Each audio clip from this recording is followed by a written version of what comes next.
Hi guys, so today I thought we'd do a lesson on how to operate your sewing machine. I'm going to talk about the different names of the parts of the machine, the jobs they do, and show you how to thread your machine up. Okay, I want to give you the confidence to be able to do this at home yourself. My machine's quite an old machine, it's about 20 years old, it's done me great the whole time. I've only really had it serviced once, so they are quite straightforward and easy to use once you get the hang of it. Right, first thing I'm going to show you is the balance wheel. Okay, so the balance wheel is at the side of the machine here, and as I turn this towards me, you'll see that it operates the mechanics of the machine. It's bringing up this lever here. It's also moving the needle up and down, and close in you can also see these rows of zigzag teeth also moving in conjunction with the wheel. Okay, so the next thing that you're going to need to know about is the take-up lever.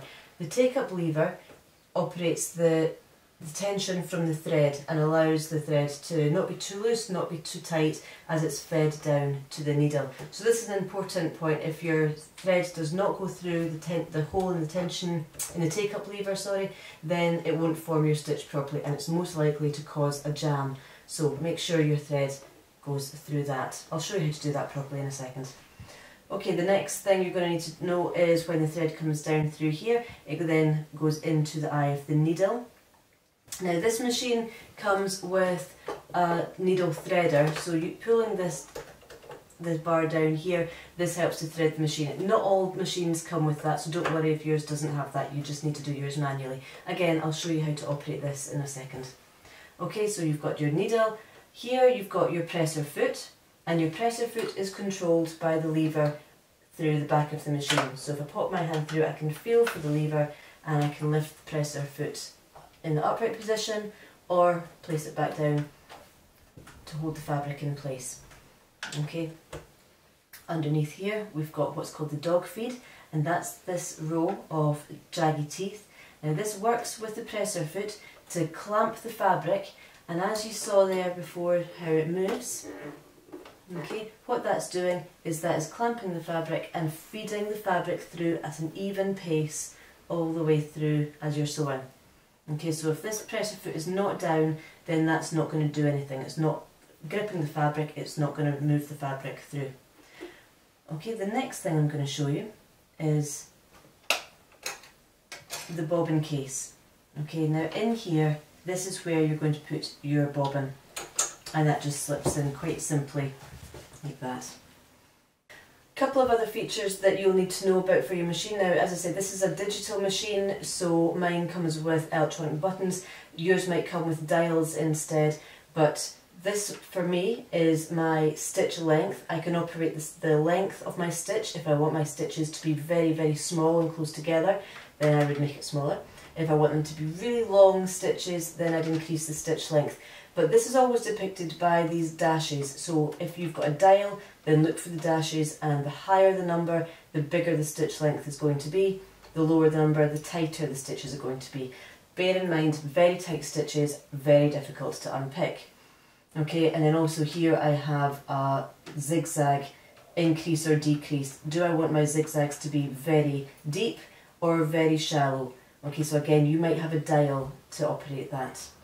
This machine also comes with a speed gauge, so if I want to operate it really fast, then mine's set at the speedy hair there. If you want it really slow, then you can change the setting to really slow. Some machines have that function on the foot pedal, which again you're going to need to know the name of the part, is my foot pedal there. So that's just like operating a car. As I put my foot down,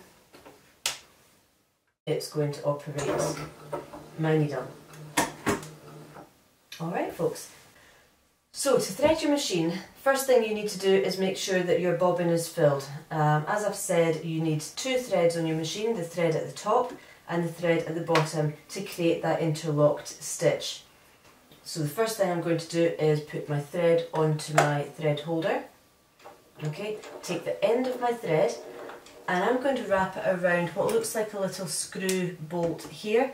Now the thread must disappear underneath that little tension dial. Okay, can you see that that's disappeared there? For it to provide any tension on that. If it's to sit on the outside or not sitting there at all, then it's going to wind onto the bobbin really loosely, and then you're not going to have a nice tight stitch. Okay, now what you'll find is in these bobbins there's little holes at the side of the case. Now these are really handy. Okay, you're going to thread the thread between the two plates, up and out of the hole. Okay, so you can see how that's fitted in there. And then your bobbin sits on the winding post. To engage the winding mechanism, you need to pop the winder into the side. Now that disengages the needle, so that's not going to move. Some machines have that function, others don't. Okay, and now when I put my foot down, this is going to start to wind on. I'll move this to be a bit faster.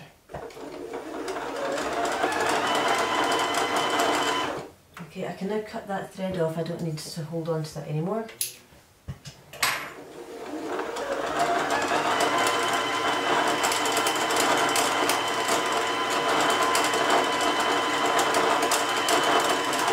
And that will continue winding as long as you hold your foot down. Okay, so now I'm going to disengage it, pop it back to the left, and then cut the thread so it is separate from my needle thread. Okay, I'm going to leave that to one side just now and show you how to continue threading up the top of the machine.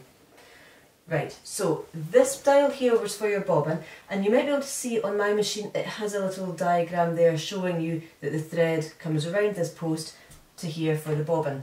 Most new machines have some sort of depiction illustrating how you're going to thread your machine up.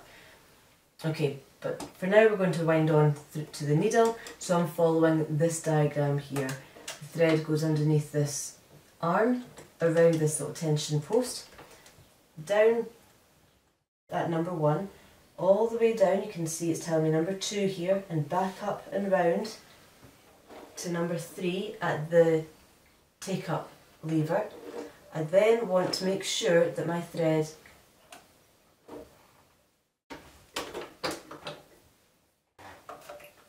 goes into the hole on the take up lever. Can you see how that's sitting in there tightly now? That's not going to jump out. Okay, and then back down and into the needle.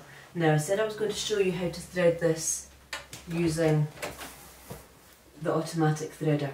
So this one, like I said, not all machines have this, but if you do, you're lucky. It saves your eyesight a little bit. You pull this lever down, and what that's going to do is push a small hook through the eye of the needle. The needle does need to be in the most upright position to do that. I'm not sure if you can see that small hook that's popped through there. Okay, I'm then going to loop my thread around this plastic arm and this plastic arm. So I know that now the thread has grabbed hold, the hook has grabbed hold of my thread. I'm applying just a small amount of tension to the thread here. I'm not pulling it, I'm certainly going to let it go as I release my finger. I don't want to fight with it and snap the thread. The hook has now pulled a small loop through the back of the needle, and now I'm going to just continue pulling that loop through, and that is my thread threaded through the eye of the needle. Okay. Job done. Okay, so that's the top of the machine threaded. We're now going to insert the bobbin. Now, there is a little thing that you do need to bear in mind. You can't just drop it in. It does need to feed through this tension arm.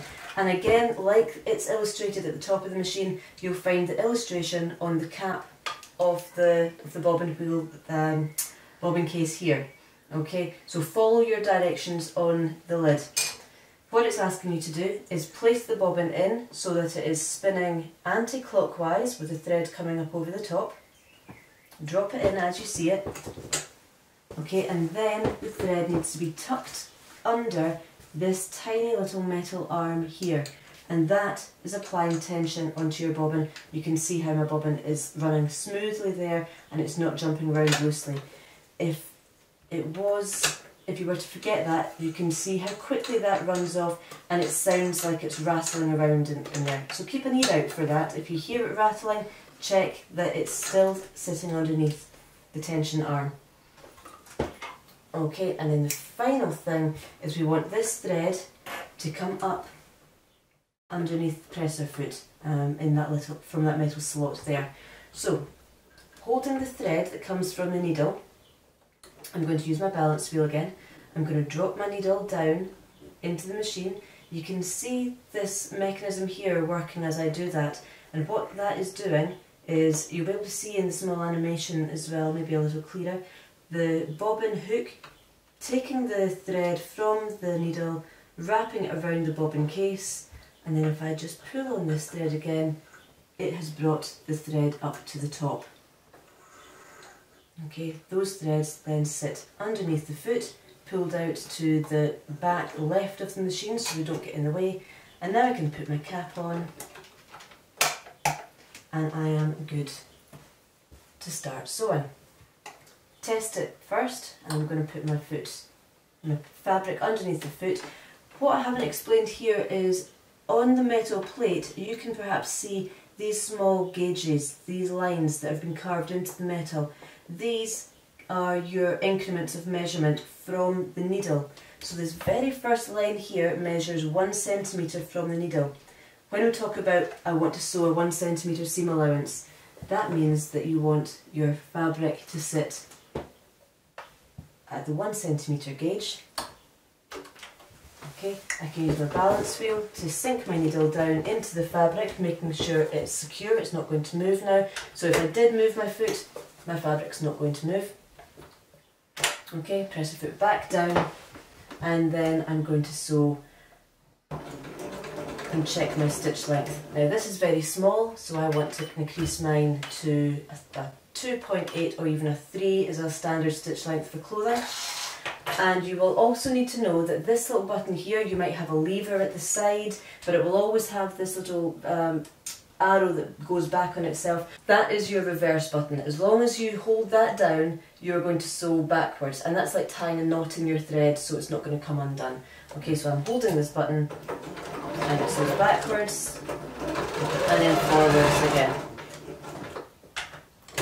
Lift the foot and pull the fabric out to the side. If you find that it's not pulling away easily, that's because it's probably not quite finished its stitch, so you want to then continue turning the balance wheel towards you until you only see 2 threads coming from the machine, and then again what some machines will have is a little blade at the side that will cut your thread. Okay, see how you got on with that. Any comments, any feedback, then comment below and hit the like and subscribe button. Thanks guys.